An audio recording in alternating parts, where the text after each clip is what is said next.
Okay. Okay. Good day, everybody. Thank you for joining us on yet another episode of the podcast. And on today's episode, I have a phenomenal guest with us today. It is Mr. Ernest Mwendwa from Kenya. And he is a biotechnologist and a BSF waste to value expert. And he's doing so many tremendous work as a young person in Kenya. And I want him to sort of educate us and enlighten us more on waste to wealth, specifically how to turn organic waste into profit, protein, and possibilities. And so I'm just going to read out his bio so you get to know him a bit better and the work that he does. Then we'll just delve into the conversation. Mr. Ernest is a biotechnologist and a leading voice in circular agriculture, specializing in black soldier flies, waste to value system. His work is rooted in simple but powerful belief in nature, and there is no waste, only misplaced resources.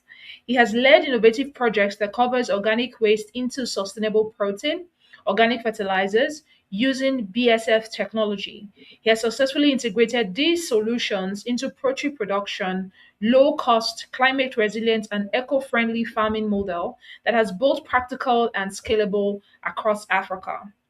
Beyond his technical expertise, Ernest is deeply committed to developing the next generation of African innovators. He is an active mentor of young people, equipping them with the mindset, the skill set needed to lead sustainability, agri-tech, and circular economy. Mr. Ernest, thank you so much for joining us on the podcast today. We're super delighted to have you. Yeah, Osarugue, thank you so much for hosting me in this podcast, and I'm excited for what we are going to engage in. Thank you so much. Fantastic. So as we delve into our the conversation right now, my very first question to you is, you often say that there is no waste, only misplaced resources. What mindset shifts must Africans, farmers, or policymakers sort of see to adopt or embrace this philosophy? Yeah, thank you once again, Osarugue. We say that there are no waste, is only misplaced priorities or resources. What I mean by this is for us to embrace the fact that everything comes from our mindset. And if we can change the way we reason, the way we think, the way we plan about the waste we have from our markets, from our houses, from our estates, all over these places, and see it not just waste, but also, but as a product or as a resource that can be valuable to another chain out there. So we are saying that many times the waste that we have around our places, we see it as waste, and that's why we'll dispose it anywhere in the roads, in the just outside our houses, and we don't take care of it, or we don't mind as long as it's out of our way.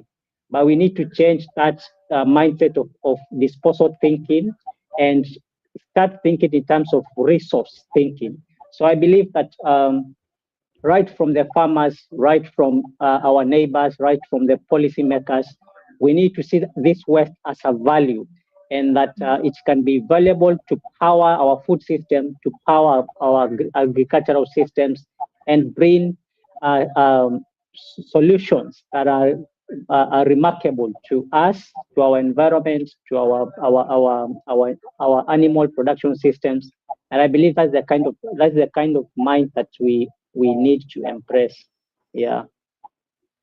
Thank you so much. I like how you put it that there's value within it, and if we think of it that way, we wouldn't just dispose of this waste inappropriately. Fantastic.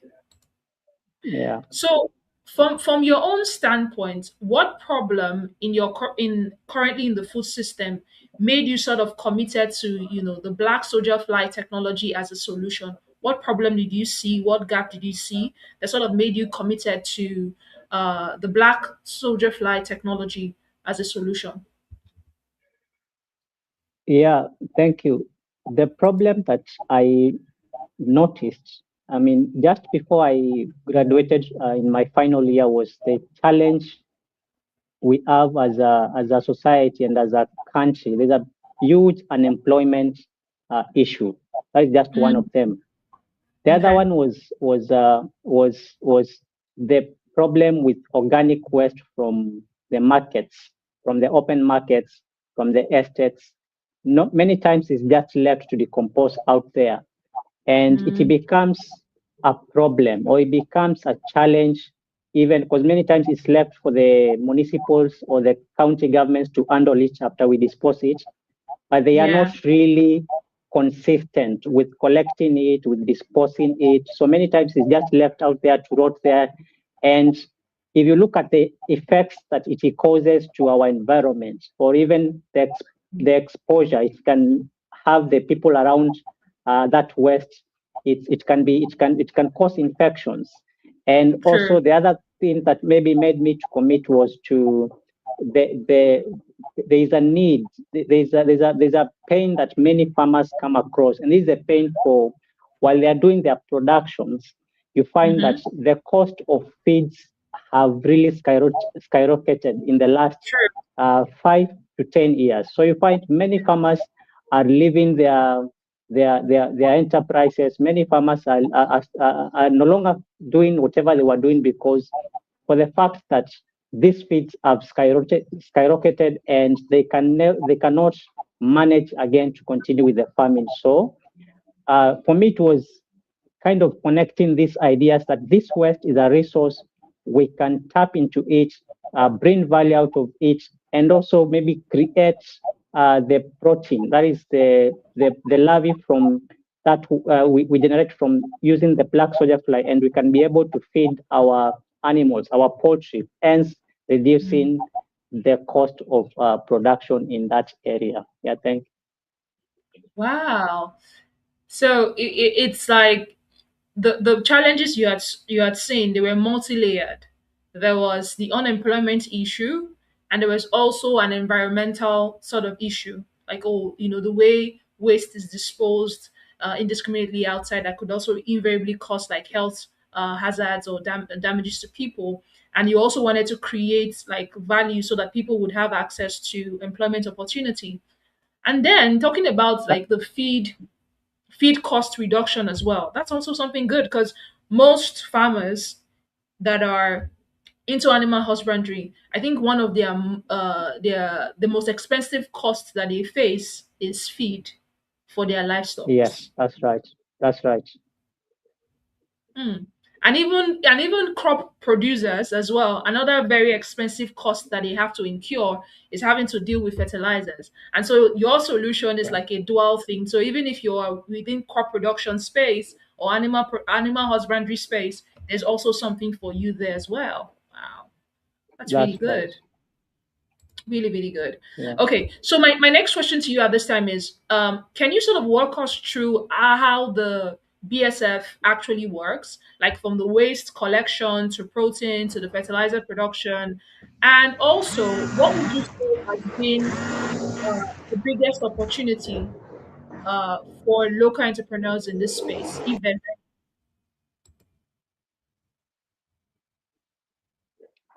Yes.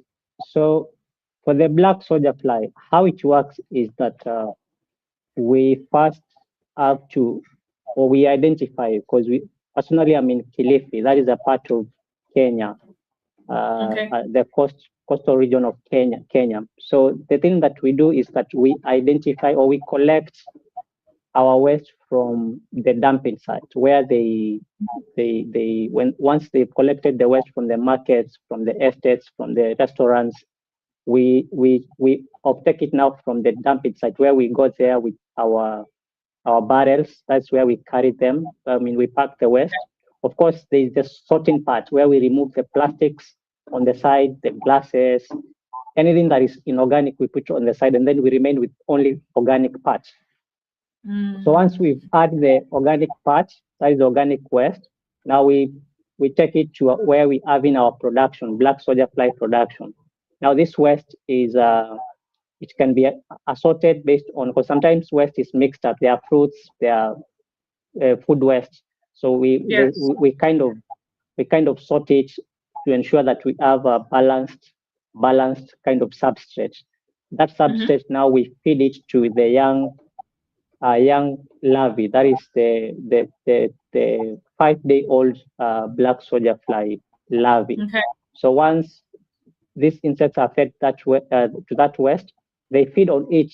They are ferocious. We normally say they are ferocious eaters. They really scavenge on that food, and they are really, that's one of their good aspects. They really feed well on that waste for Okay. up to about 2 weeks, where they completely feed on literally everything. And once Mm. they are fed for 2 weeks, we can harvest them as still larvae. We can dry them and feed them to chicken or sell them to fish farmers. We can also dry them for other products like to be mixed in the pig foods. And also we can separate the soil, or which we normally call it frass, that is from the larvae, that after the remains that after they are fed, we put it on the side. With a process, we prepare it into the organic fertilizer. So once they are ready, we can formulate our feeds, and then we can also of course, there are some we leave them to mature so that they can become the adult fly, where they can Hmm. continue the next cycle of breeding, and the cycle goes on and on. Yeah, Oh, wow. That's really good. You're doing like a full fleshed out production from end to end. There is no waste. That's the real circular economy right there. There is no waste. End to end, every single thing within it is valuable. Wow, yeah, that's really good. So for someone starting out today, whether they are in Kenya or across Africa, what does a small scale but profitable BSF operation realistically looks like? What are like the yeah. basic Thank you. things So, you need? Yeah.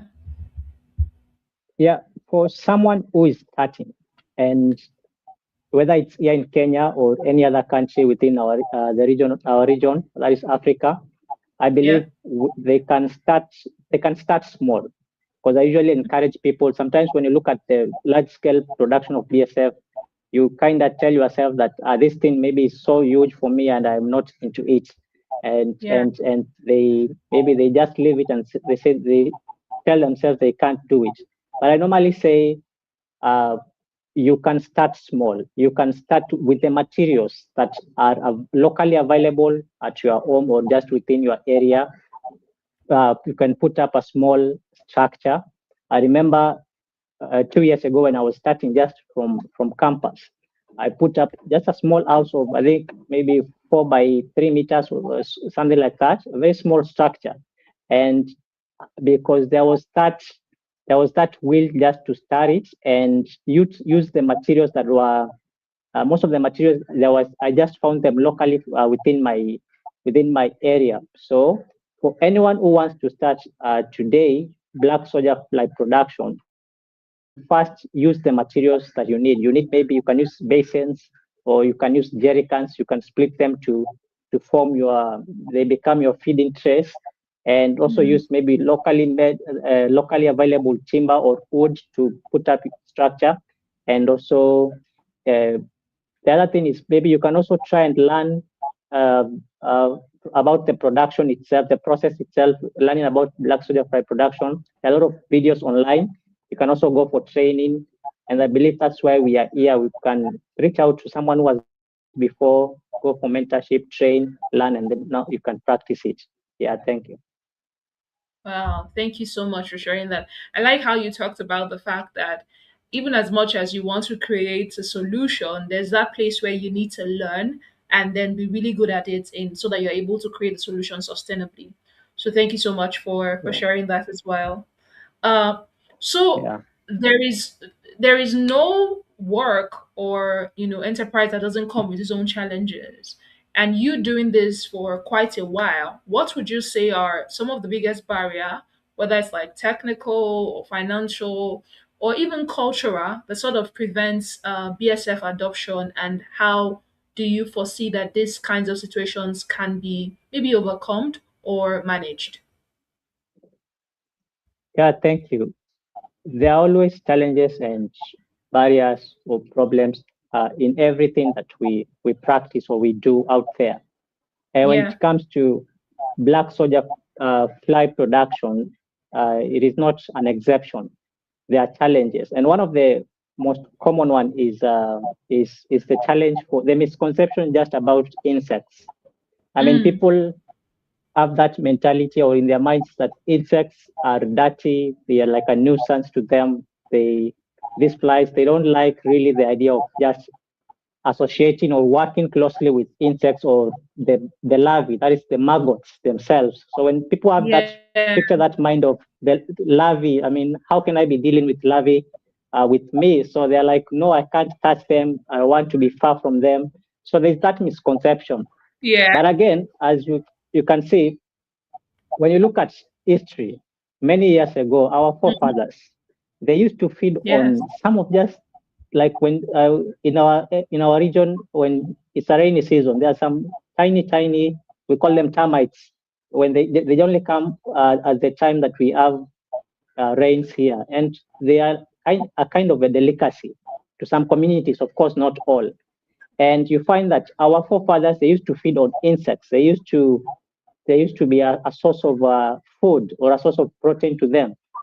But now, Yes. with the changing trends and the advancement of everything, no one wants to associate with insects once again.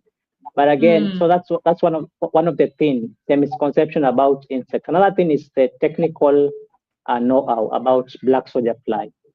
Many Yeah. people have not really understood how it works or how it functions, and Yes. it's a challenge because many times something that you've not really learned, you cannot really appreciate it well enough. And the other thing True. is, which maybe I think is so a big barrier, a big challenge, is the issue of support in terms of finances or capital to start this kind of production systems. You find that many young people, they really want um, to start, but there Yeah. is not that access of capital or finance, and that's why I believe Mhm. our governments and our the private sector can come in through for the young people, support them in terms of access to credit, because many people, young people, they don't have lands, they don't have capital, but they can, Yeah. once some of these things, they can be made available, they can venture into it. Maybe one last thing that maybe I can say is is is is um is the issue of policies. The policy, Mm. there are gaps in terms of our policies, in that most of these policies, they are designed in a way that for me to wake up now and go to our municipal or I can't just directly access the market waste or the organic waste from my market. I have to go through the municipality. I've got through maybe the county government, have some permits, and for me just to access the waste that is just lying out there. So if again Mm. this some of these policy are worked on and they are made to be effective, I believe we can overcome them, and we can practice this kind of production systems. Yeah. Wow. Thank you so much for sharing. I strongly believe that the place of policy is really important because sometimes you might have all the grand ideas and implement it, but if the policies are not in alignment, it might sort of impede the progress that you're making, which regardless of the venture that you're in. So yeah, I think that's really important. I think that's a very important conversation that we need to sort of have with our government to make these things more easy for people to, sort of do. But thank you so much for sharing that. So my next Yeah. question to you at this time is, how does the BSF technology sort of contributes to like climate resilience and even food security in ways that the traditional agriculture cannot? Yeah. Thank you. Black soldier fly production. It's an interesting kind of thing because it's the best. I would say it's the production of insects where they consume organic waste from our markets and societies. Ideally, the conventional or the traditional way of farming is that we farm, we use a lot of resources in terms of land, in terms of water, in terms of the period that we use maybe to farm a crop. It's a bit longer compared to black soldier fly, which is an insect that takes shorter time. This Mm. insect, when you're farming black soldier fly, it takes a little, it occupies little space for it just to operate. So it uses less land, less resources, and also it leaves a lighter footprint in terms of the methane emissions. These are the Yeah. greenhouse gas Sure. emissions. Yes. Yes. Yes, so you find that it leaves a very, very little footprint of those kind of emissions. With the Yeah. with the challenge of currently the challenge of global warming, black soldier Yes. fly, we offer it as a technology that can serve us, can preserve, help us have a resilient environments in terms of Mhm. it has less methane emissions, and also it can be utilized to the byproduct, that is the larvae. It can be utilized to in food production, that is in feed, animal feed production, and in this case you find that we can replace the one of some of the major protein sources, that is the soy meal and fish meal out there. Mhm. Those are the conventional types of protein sources. And again, with the increasing population, it is projected maybe in the next by 2050, our population would have gone way much higher, and it means Yes. that the demand for food will be higher, demand for protein will be higher, and black soldier fly comes in as a very sustainable a source in terms of it can replace some of the soy meal and fish meal that we use to make feeds for our poultry and our fish sectors. Hmm. Wow, that's interesting. I like how you talked about like the efficiency of it as well as the less, gas emission to the atmosphere as well, just helping with curbing some of the issues that we face as regards to climate change. So yeah, thank you for Yeah. sharing that. So my next question at this time is, if widely adopted, from your own perspective, if this technology is widely adopted, what would Africa's agricultural ecosystem look like, let's say in another decade, based off of what you know right now? And if this technology is widely adopted across the continent, what do you foresee happening, within the agricultural ecosystem within the next decade? Yeah, if we embrace this, what I say is that is cities or towns Mm. that are integrated with waste to protein systems, whereby we are feeding our communities, we are feeding our cities, we are feeding our societies, right from even what is ideally known as waste out there. Something else I can say is that I see that us at a point as a country and as a continent whereby we, the farmers, the local farmers in our areas, in our societies, they produce their own feeds within their spaces. Something Yeah. also I can say is that something also I can say is that and I really really foresee is that I see many young people starting to embrace some of these things, that they are going to go into production, whether it could be organic fertilizer production Mm. systems. Young people starting and running agribusinesses, and they are able Mm. to cater for their livelihoods. They're able to bring an impact to their communities. And also, I Yeah. see I see us as a continent also reducing the over reliance of imports in terms of feeds and Yes.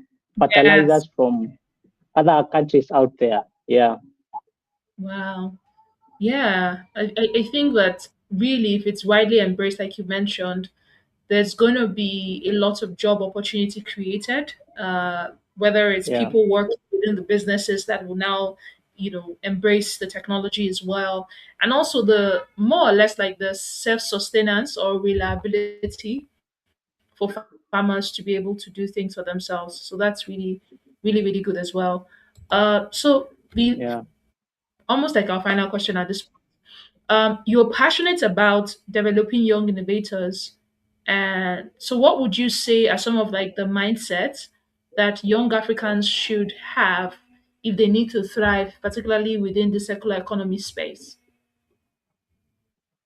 Yeah, I believe that Osarugue, that everything rises and falls on leadership, and that's why leadership is Mm, very key in all yes. across, whether it's right from our homes, our families, our societies.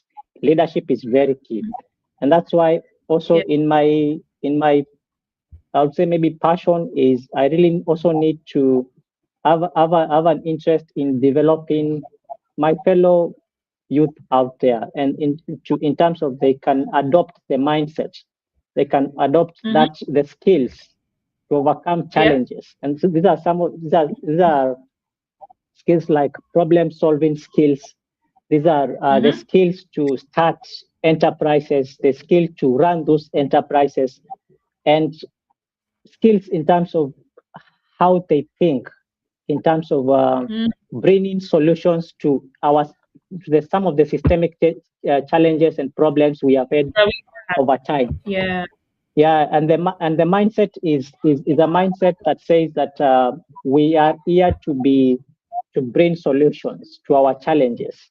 We are courageous enough to be willing to start, to be willing to experiment, to be willing to try things out, and also to think in terms of long term. That it doesn't end with me, it doesn't end with you. There are others out Yeah. there. We need to pass this kind of mindset to them, and we can think in that manner. Yeah. Mm. I like how you talked about like the real mindset work because I think that's where it all starts from. Because typically, most young people, particularly whether you from your country in Kenya or my country in Nigeria, are not so keen about agriculture.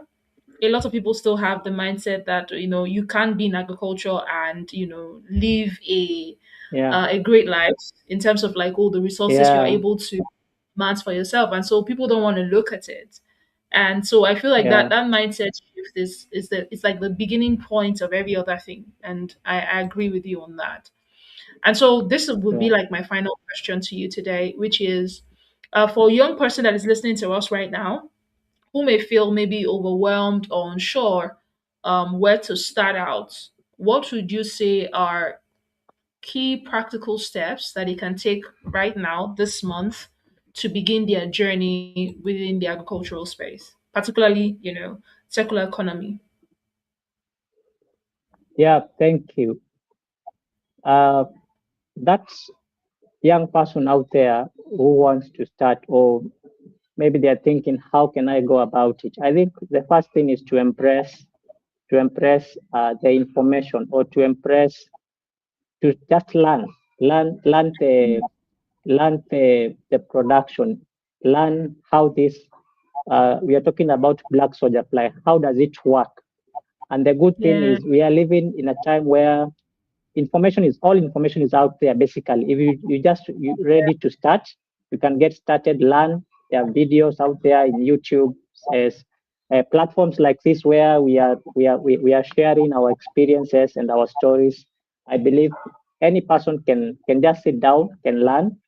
And the other thing is also take a practical approach. Maybe find someone who has done it, work with them.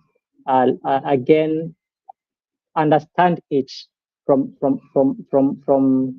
the point of someone who has experienced it, someone who has done it. And also the other thing is just start now, start small. And as you go on, you can always grow, you can always improve, you can always do it better and better if you stay consistent at it. Yeah, thank you.